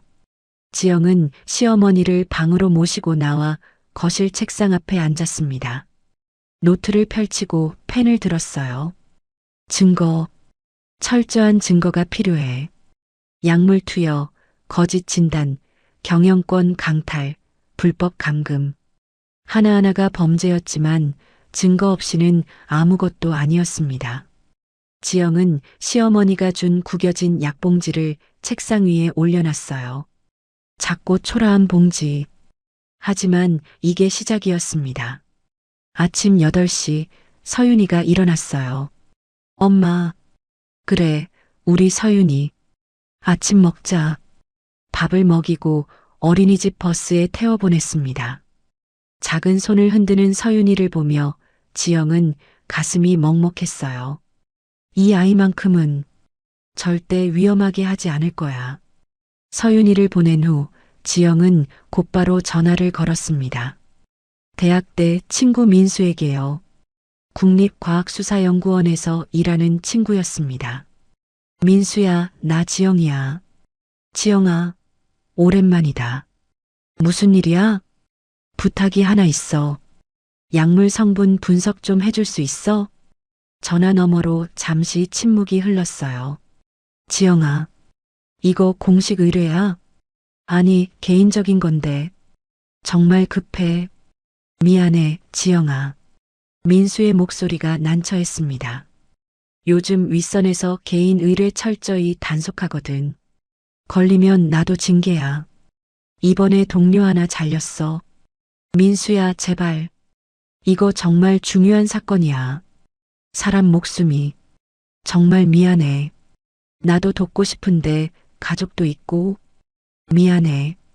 뚝. 전화가 끊겼습니다. 지영은 핸드폰을 내려놓고 한숨을 쉬었어요. 하지만 포기할 수 없었습니다. 인터넷을 뒤져 민간 분석 기관을 찾았어요. 전화를 걸었습니다. 약물 성분 분석 비용이 얼마나 되나요? 50만 원입니다. 지영은 통장을 확인했어요. 잔액 83만 원. 이번 달 생활비 전부였습니다. 월세 내고 서윤이 어린이집비 내면 남는 게 없었어요. 지영아. 뒤에서 시어머니 목소리가 들렸습니다. 언제 나왔는지 거실에 서 계셨어요. 어머님 깨셨어요? 너 돈 때문에 고민하고 있구나. 시어머니가 지영의 옆에 앉았어요. 그리고 손가락에 옥반지를 빼기 시작했습니다. 이거 팔아. 어머님, 이거 팔면 몇백은 나올 거야. 증거 확보하는 데 써. 지영은 고개를 저었어요. 안 돼요. 그건 가문이 유산이잖아요. 가문은 무슨 가문이야. 시어머니가 쓸쓸하게 웃었습니다. 내 아들이 날 가두고 며느리를 쫓아낸 집안인데 이제 반지가 무슨 의미야. 하지만 지영아. 시어머니가 지영의 손을 잡았어요. 이게 지금 제대로 쓰일 곳이야. 진실을 밝히는 데 쓰이는 거야. 지영은 눈물이 났습니다. 하지만 고개를 저었어요. 안 돼요. 다른 방법 찾을게요. 그날 저녁이었습니다. 지영은 춘천 식당으로 갔어요. 사장님을 찾아뵀습니다. 사장님 죄송한데 혹시 돈 좀 빌려주실 수 있으세요? 사장님이 놀라서 지영을 봤어요. 무슨 일이야? 얼마나 필요한데? 50만 원이요. 꼭 필요해서요. 다음 달에 꼭 갚을게요. 사장님은 잠시 지영을 바라보다가 고개를 끄덕였습니다. 알았어. 기다려봐. 사장님이 안으로 들어가더니 봉투를 들고 나왔어요. 여기 60만 원 있어. 50만 원은 필요한데 쓰고 10만 원은 생활비로 써. 사장님, 됐어. 네가 나한테 산재 사건 도와줬을 때 생각하면 이게 뭐야?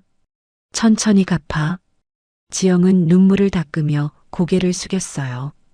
감사합니다. 정말 감사합니다. 돌아오는 길 지영은 봉투를 꽉 쥐었습니다. 따뜻했어요. 돈이 아니라 마음이. 이틀 후 약물 분석을 의뢰했습니다. 일주일이 지났어요. 결과가 나왔습니다. 한 변호사님, 이거 심각합니다. 분석 담당자가 진지한 표정으로 말했어요. 벤조디아제핀 계열 수면제, 환각 유발 성분, 그리고 이건 향정신성 의약품입니다. 처방전 없이 투여하면 불법이에요. 확실해요? 네.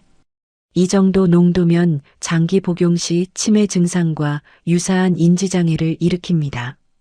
지영은 보고서를 받아들고 미소를 지었어요. 첫 번째 증거였습니다. 그날 저녁 집으로 돌아오는 길이었어요. 서윤이 어린이집 앞에서 아이를 데리고 나오는데 지영의 발걸음이 멈췄습니다. 검은색 세단이 어린이집 앞에 서 있었어요. 차 안에 남자가 앉아 있었습니다. 아이들을 지켜보고 있었어요. 저 차, 지영은 서윤이를 꽉 안아들었습니다. 그리고 빠르게 걸었어요. 차가 천천히 따라왔습니다. 지영은 뛰기 시작했어요. 서윤이가 놀라서 울었습니다. 엄마, 왜 그래? 괜찮아, 서윤아. 엄마 잠깐만 뛰는 거야. 큰 길로 나왔습니다. 사람들이 많은 곳이었어요. 차는 더 이상 따라오지 않았습니다. 지영은 가슴을 쓸어내렸어요. 식은땀이 흘렀습니다. 집에 도착해서 시어머니에게 말했어요. 어머님, 누가 서윤이를 지켜보고 있었어요. 시어머니의 얼굴이 하얗게 질렸습니다. 태윤이가 손주까지 당분간 서윤이를 친구 집에 맡겨야 할 것 같아요. 그날 밤 지영의 핸드폰에 문자가 왔어요. 익명 번호였습니다. 소송 취하해. 안 그러면 딸이 다친다. 지영은 손이 떨렸습니다. 하지만 핸드폰을 꽉 쥐었어요. 시어머니가 물었습니다. 뭐래? 협박이에요. 서윤이를 해치겠대요. 지영아. 시어머니가 떨리는 목소리로 말했어요. 그만둬. 서윤이가 중요해. 나는 괜찮아. 안 돼요. 지영이 단호하게 말했습니다. 여기서 물러서면 저들은 계속 이렇게 할 거예요. 싸워야 해요. 하지만 서윤이가 제가 지킬게요. 어머님 믿어주세요. 다음 날 지영은 서윤이를 믿을 수 있는 친구 집에 맡겼습니다. 그리고 경찰에 협박 문자를 신고했어요. 하지만 경찰은 시큰둥했습니다. 증거가 부족한데요. 익명 문자 하나로는 지영은 이를 악물었어요. 스스로 지켜야 했습니다. 일주일 후 예상치 못한 일이 벌어졌어요. 저녁 늦게 초인종이 울렸습니다. 누구세요? 저 오성민입니다. 오 실장이었어요. 지영은 깜짝 놀라 문을 열었습니다. 오 실장은 얼굴이 상해 있었어요. 눈가에 멍이 들었고 입술이 찢어져 있었습니다. 실장님, 무슨 일이세요? 한 변호사님, 도와주세요. 오 실장이 비틀거리며 들어왔어요. 거실에 앉힌 후 지영은 물을 건넸습니다. 무슨 일 있으셨어요? 유라 이사가 저를 오 실장이 떨리는 목소리로 말했어요. 제가 회장님 안부를 물었어요. 요양병원에 계신다는 소문을 듣고 그랬더니요? 입 닥치라고 더 캐면 죽인다고 그러고는 사람들을 시켜서 저를 오 실장이 눈물을 흘렸습니다. 20년 동안 충성했는데 이렇게 버려지는구나 싶었어요. 지영은 오 실장의 손을 잡았어요. 실장님, 저와 함께 싸워주세요. 회장님을 구하는 거예요. 하지만 증거가 제가 준비하고 있어요. 실장님은 법정에서 진실만 말해주시면 돼요. 오 실장은 잠시 망설이다 고개를 끄덕였습니다. 알겠습니다. 하겠습니다. 그날 밤 지영은 거실에서 옛 서류들을 뒤지고 있었어요. 5년 전 감사자료, PC 접속 기록. 새벽 2시 지영은 한 가지를 발견했습니다. 이 파일, 수정됐어. 원본 파일의 메타데이터, 접속 IP 주소가 지영의 사무실이 아니었어요. 회장 비서실이었습니다. 그래, 조작이었어. 지영은 울컥했습니다. 5년 동안 억울했던 마음이 한꺼번에 쏟아졌어요. 아침이 밝았습니다. 지영은 서랍에서 상자를 꺼냈어요. 안에는 찢어진 변호사 배지가 들어 있었습니다. 5년 전 시어머니가 짓밟았던 그 배지. 지영은 배지를 천으로 닦기 시작했어요. 하나하나 문질렀습니다. 시어머니가 방에서 나왔어요. 지영아, 어머님. 지영이 배지를 가슴에 달았습니다. 준비됐어요.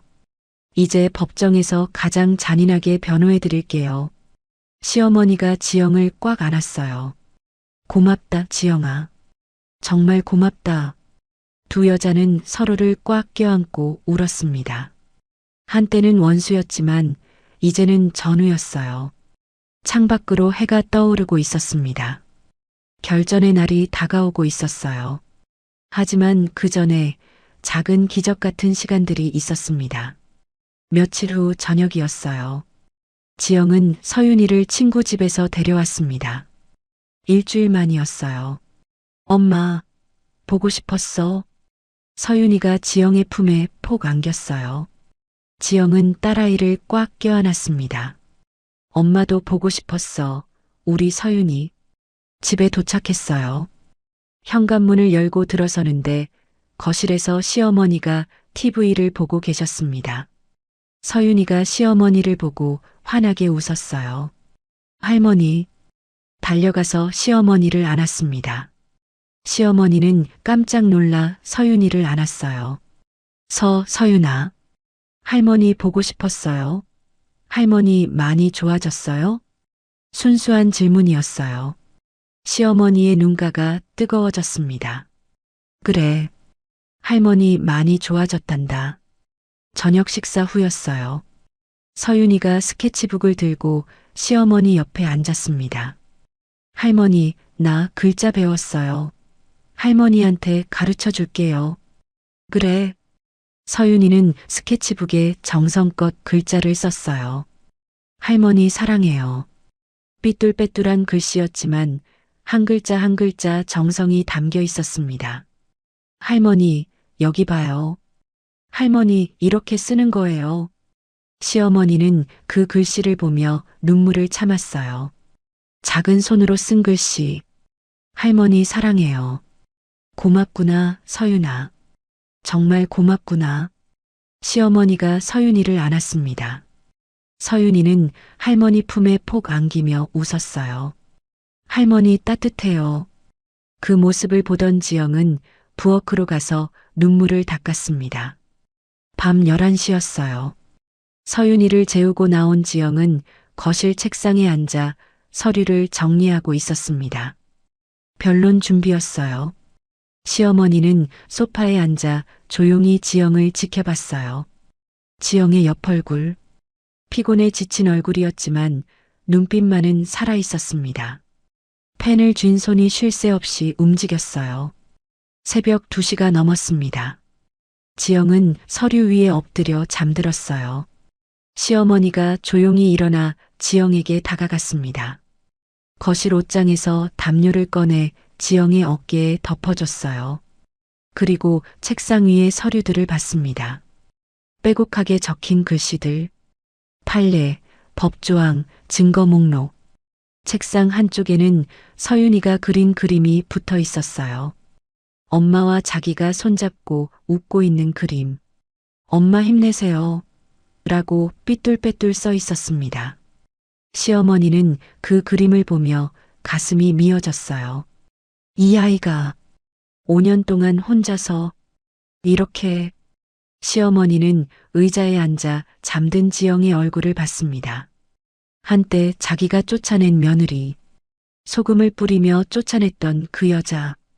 그 여자가 5년 동안 얼마나 힘들었을까요? 홀로 아이를 낳고 식당에서 일하고 밤마다 공부하며 버텼을 그 시간들. 미안하다, 지영아. 정말 미안하다. 시어머니는 조용히 눈물을 흘렸어요. 다음 날 아침이었습니다. 서윤이가 유치원에 간 사이 시어머니와 지영은 거실에서 차를 마시고 있었어요. 지영아. 시어머니가 조심스럽게 말했습니다. 응? 내가 너를 변호사로서만 봤지 사람으로는 안 봤구나. 지영은 차를 내려놓았어요. 어머님, 너도 누군가의 딸이고 한 사람의 여자였는데 나는 그걸 몰랐어. 아니, 보려고 하지 않았어. 시어머니의 목소리가 떨렸습니다. 며느리로서 집안을 빛내는 것만 원했지 지영이라는 사람이 행복한지는 한 번도 생각 안 했어. 어머님 괜찮아요. 괜찮지 않아. 시어머니가 지영의 손을 잡았어요. 5년 동안 너 혼자 얼마나 힘들었니? 아이 낳을 때도 혼자, 밤에 울 때도 혼자. 지영의 눈가가 붉어졌습니다. 이제 다 지나간 일이에요. 아니야. 내가 꼭 말해야 해. 미안하다. 정말 미안하다. 두 사람은 서로 손을 꽉 잡았어요. 눈물이 흘러내렸습니다. 저녁이었습니다. 서윤이가 유치원에서 돌아와 저녁을 먹고 있었어요. 시어머니가 서윤이 옆에 앉아 밥을 떠먹여주고 있었습니다. 서윤아, 맛있니? 응. 할머니가 떠주면 더 맛있어요. 서윤이가 환하게 웃었어요. 시어머니도 따라 웃었습니다. 식사가 끝나고 서윤이가 거실에서 인형 놀이를 하고 있었어요. 시어머니가 옆에 앉아 지켜봤습니다. 서윤이는 인형 3개를 세워놨어요. 여기는 엄마, 여기는 나, 여기는 할머니. 그래. 응. 우리 가족이야. 서윤이가 새 인형을 손으로 모아 안았어요. 시어머니는 그 모습을 보며 가만히 물었습니다. 서윤아, 그런데 아빠는? 서윤이가 고개를 갸우뚱했어요. 아빠가 뭐예요? 순수한 질문이었습니다. 5년 동안 아빠 없이 자란 아이. 아빠라는 존재를 몰랐어요. 시어머니의 가슴이 찢어지는 것 같았습니다.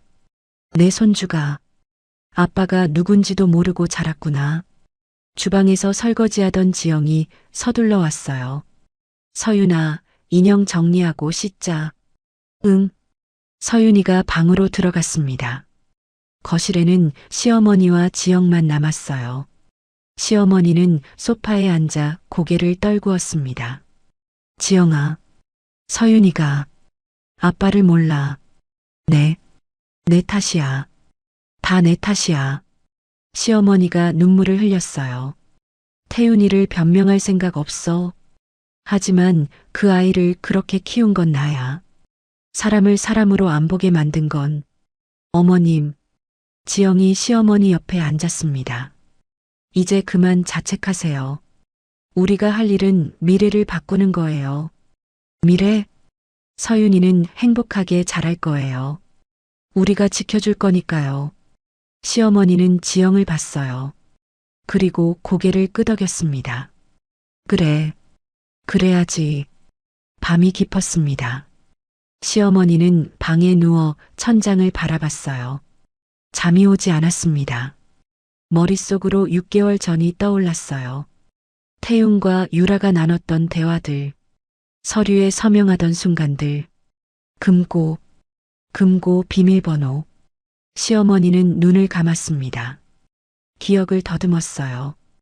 유라가 태윤에게 속삭이던 목소리. 오빠, 어머니 금고 비밀번호 알아냈어. 924. 어떻게 알았어? 어머니 생일이더라고. 너무 뻔해. 시어머니는 눈을 떴어요. 924. 내 생일. 그리고 또 다른 기억이 떠올랐습니다. 비자금 계좌는 스위스 은행이야. 계좌번호는. 시어머니는 벌떡 일어나 거실로 나갔어요. 지영이 책상에서 서류를 정리하고 있었습니다. 어머님? 안 주무세요? 지영아, 기억났어. 네. 금고 비밀번호, 비자금 계좌. 다 기억났어. 지영의 눈이 커졌어요. 정말요? 그래. 내가 약에 취해 있을 때 저들이 나눴던 대화들. 다 기억나. 시어머니는 펜을 들고 종이에 적기 시작했어요. 금고 위치, 비밀번호, 계좌 정보, 비자금 세탁처. 이것들이 다 증거가 될 거야. 지영은 그 종이를 받아들고 미소 지었습니다. 어머님, 대단하세요. 대단한 건 너야, 지영아. 시어머니가 지영의 손을 잡았어요. 법정에서 나를 가장 잔인하게 변호해라. 네. 내가 당한 일 있는 그대로 다 말해. 사람들이 경악할 정도로. 그래야 저들이 무너진다. 지영은 고개를 끄덕였습니다. 알겠어요, 어머님. 그렇게 할게요. 다음 날 저녁이었어요. 3명이 거실에 둘러앉아 저녁을 먹고 있었습니다. 지영, 서윤이 시어머니. 서윤이가 밥을 먹다 말고 물었어요. 엄마, 우리 계속 같이 살 거지? 응, 그럼. 할머니도? 당연하지. 서윤이가 환하게 웃었어요. 좋아. 우리 영원히 가족이야. 시어머니는 서윤이와 지영을 번갈아 봤습니다. 성은 달랐지만 이들은 진짜 가족이었어요. 그래. 우리가 가족이지. 저녁 식사가 끝나고 지영이 서윤이를 재웠습니다. 거실로 나온 지영에게 시어머니가 말했어요. 며칠 남았니? 일주일이요. 떨리니? 떨려요. 하지만 해야죠. 시어머니가 지영을 꽉 안았습니다. 고맙다, 지영아. 나를 다시 사람으로 만들어줘서. 무슨 말씀이세요? 너를 만나지 못했으면 나는 그냥 서울역에서 죽었을 거야. 하지만 너 덕분에 다시 살았어. 진짜로. 두 여자는 서로를 꽉 껴안고 울었습니다. 창밖으로 달이 밝았어요. 결전의 날이 일주일 앞으로 다가왔습니다. 그리고 드디어 그날이 왔습니다. 서울 도심 최고급 호텔 그랜드 볼룸이었어요. 샹들리에가 화려하게 빛나고 붉은 카펫이 깔려 있었습니다. 미래유통 채성그룹 합병 발표 및 신임 회장 취임식. 입구에는 거대한 현수막이 걸려 있었어요. 수백 명의 하객들이 모였습니다. 재계 인사들, 언론사 기자들, 주주들. 무대 위에는 태윤과 유라가 나란히 서 있었어요. 태윤은 고급 정장을 입고 있었습니다. 얼굴에는 온화한 미소가 가득했어요. 유라는 순백색 드레스를 입고 있었습니다. 재혼식도 함께 올리는 자리였거든요. 신세계 유통제국의 탄생을 축하합니다. 사회자의 목소리가 울려 퍼졌어요. 박수 소리가 터져 나왔습니다. 태윤이 마이크를 잡았어요. 오늘 이 자리에 와주신 모든 분들께 감사드립니다. 목소리가 당당하면서도 겸손했습니다. 먼저 지금 병상에 누워 계신 어머니 박명숙 회장님께 이 기쁜 소식을 전하고 싶습니다. 태윤의 목소리가 잠시 떨렸어요. 마치 어머니를 그리워하는 것처럼. 어머니께서 투병 중이시지만 오늘 이 합병 소식을 들으시면 분명 기뻐하실 겁니다. 어머니의 꿈이었던 사업 확장이 이뤄지는 날이니까요. 하객들이 숙연한 표정으로 고개를 끄덕였어요. 효자시네요. 어머니 생각하면서도 회사 일하시는 거 보면. 태유는 손수건으로 눈가를 살짝 닦았습니다. 연기였어요. 완벽한 연기. 어머니가 일궈오신 미래유통을 제가 더욱 크게 키우겠습니다. 부디 쾌차하시길 기원합니다. 박수 소리가 다시 터져 나왔습니다. 무대 아래에서 유라가 눈물을 닦는 척했어요. 카메라가 그녀를 비췄습니다. 어머니, 빨리 나으셔야 해요. 완벽했습니다. 언론은 이 장면을 내일 일면에 실을 거예요. 효자 CEO와 효부의 눈물. 태윤이 샴페인 잔을 들었습니다. 자, 그럼 새로운 시작을 위해 건배. 바로 그때였습니다. 볼룸 뒤쪽 문이 천천히 열렸어요. 휠체어 한 대가 들어왔습니다. 휠체어를 미는 사람은 정장을 입은 여자였어요. 처음에는 아무도 신경 쓰지 않았습니다. 늦게 온 하객이려니 했어요. 하지만 점점 수군거림이 퍼졌습니다. 저 사람, 혹시? 무대 위에 태윤이 그쪽을 봤어요. 샴페인 잔을 든 손이 멈췄습니다. 휠체어에 앉은 사람, 박명숙 회장이었습니다. 살아 있었어요. 깨끗한 옷을 입고 머리를 단정히 빗고 똑바로 앉아 있었습니다. 휠체어를 미는 사람은 지영이었어요. 네이비 정장에 변호사 배지를 단 모습이었습니다. 태윤의 얼굴이 순간 굳었어요. 하지만 곧 환한 미소로 바뀌었습니다. 어머니. 태윤이 무대에서 뛰어내렸어요. 박 회장에게 달려갔습니다. 어머니, 어떻게 여기까지? 몸조리 하셔야죠. 완벽한 연기였어요. 놀람, 기쁨, 걱정이 섞인 표정. 하객들이 웅성거렸습니다. 회장님이 오셨네? 병원 중이라던데. 태윤이 박 회장의 손을 잡으려 했어요. 어머니, 제가 모시겠습니다. 힘드시죠? 하지만 박 회장은 태윤의 손을 뿌리쳤습니다. 손대지 마. 차갑고 낮은 목소리였어요. 태윤은 잠시 당황했지만 금방 표정을 바꿨습니다. 어머니, 아직 많이 편찮으신가 봐요. 어서 병원으로. 지영이 앞으로 나섰습니다. 안 됩니다.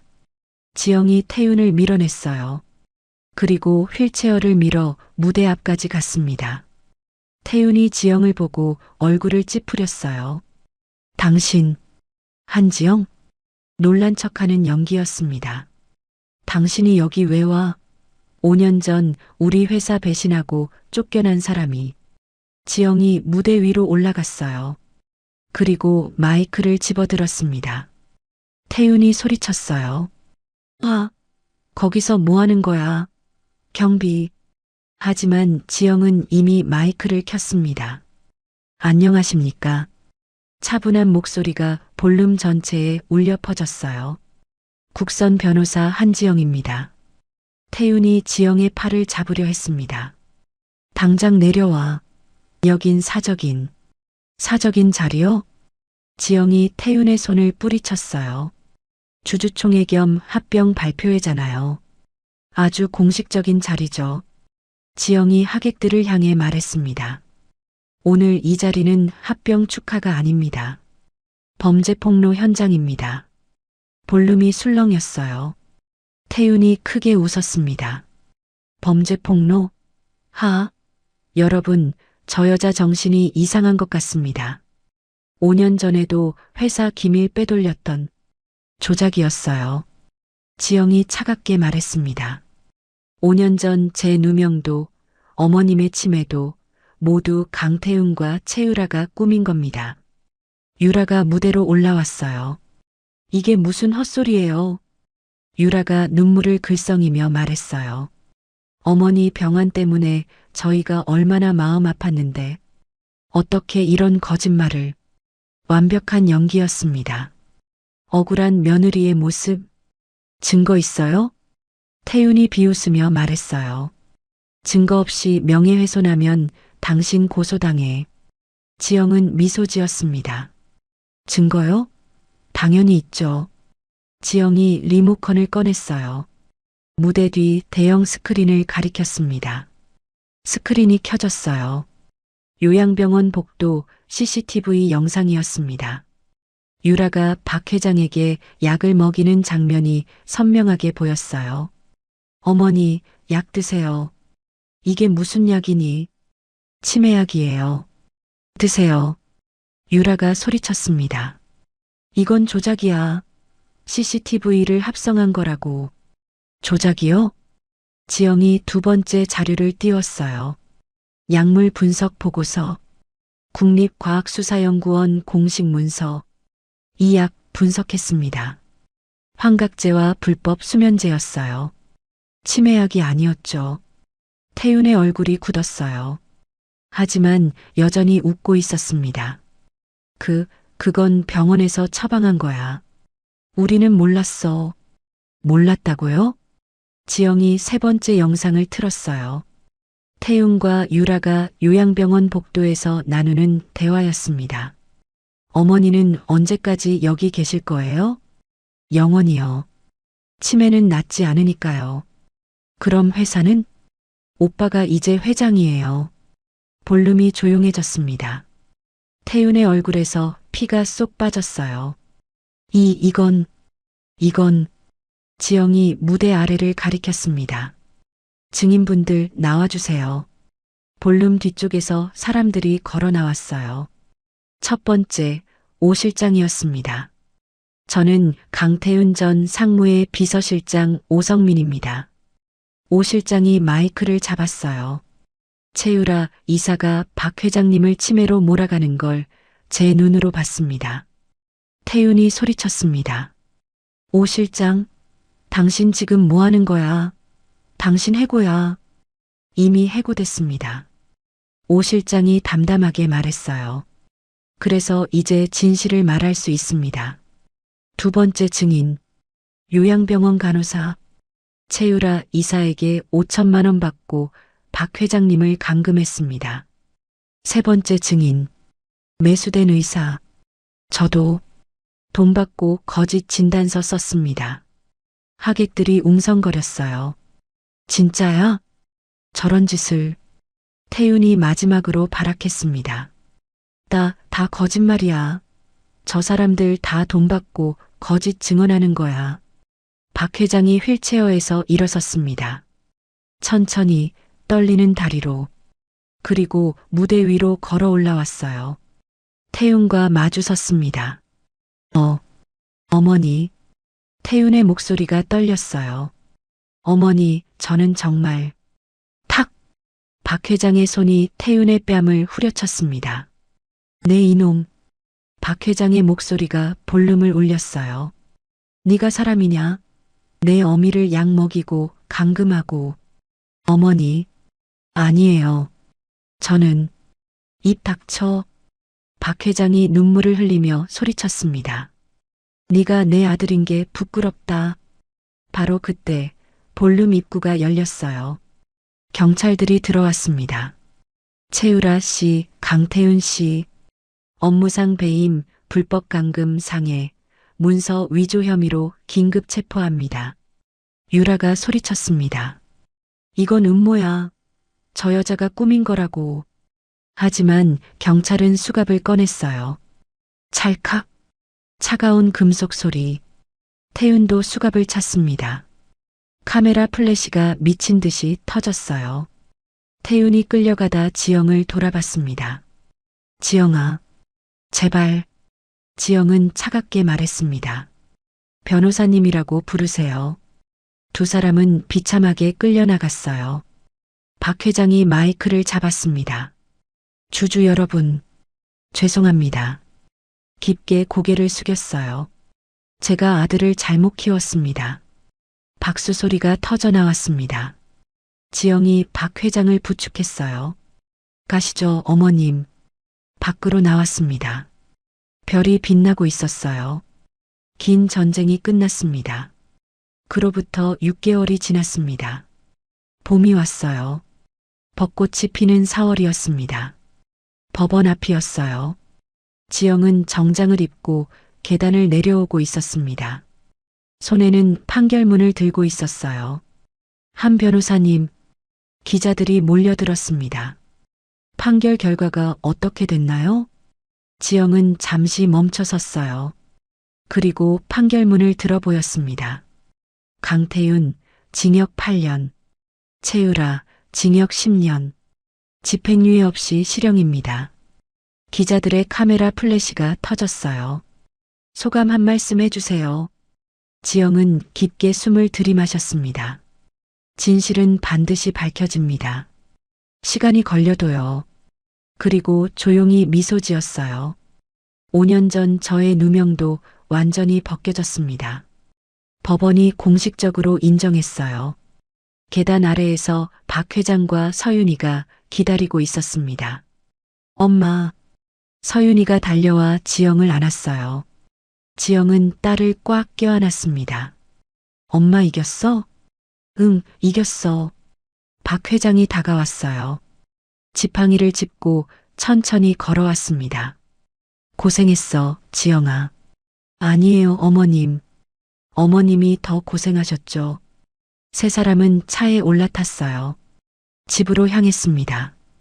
차 안에서 서윤이가 물었어요. 엄마, 그럼 나쁜 아저씨들은 어떻게 돼? 감옥에 가. 오래? 응, 오래. 서윤이가 고개를 끄덕였습니다. 다행이다. 할머니 괴롭힌 나쁜 사람들이야. 박 회장은 서윤이의 머리를 쓰다듬었어요. 눈가가 촉촉해졌습니다. 며칠 후였어요. 박 회장은 미래유통 주주총회에 참석했습니다. 마지막 총회였어요. 주주 여러분, 박 회장이 단상에 섰습니다. 저는 오늘부로 회장직에서 물러납니다. 하객들이 웅성거렸어요. 회장님, 다시 하셔야죠. 하지만 박 회장은 고개를 저었습니다. 제 시대는 끝났습니다. 이제는 전문 경영인에게 맡기겠습니다. 박 회장은 서류를 꺼냈어요. 그리고 제가 보유한 미래유통 지분 전액을 사회에 환원합니다. 복지재단을 설립하겠습니다. 박수 소리가 터져 나왔습니다. 총회가 끝나고 박 회장은 비서에게 물었어요. 준비 다 됐니? 네, 회장님. 법무법인 진실 개업식 준비 완료됐습니다. 박 회장은 미소 지었습니다. 일주일 후였어요. 서울 강남의 작은 빌딩 3층. 새로 문을 연 법무법인이 있었습니다. 법무법인 진실.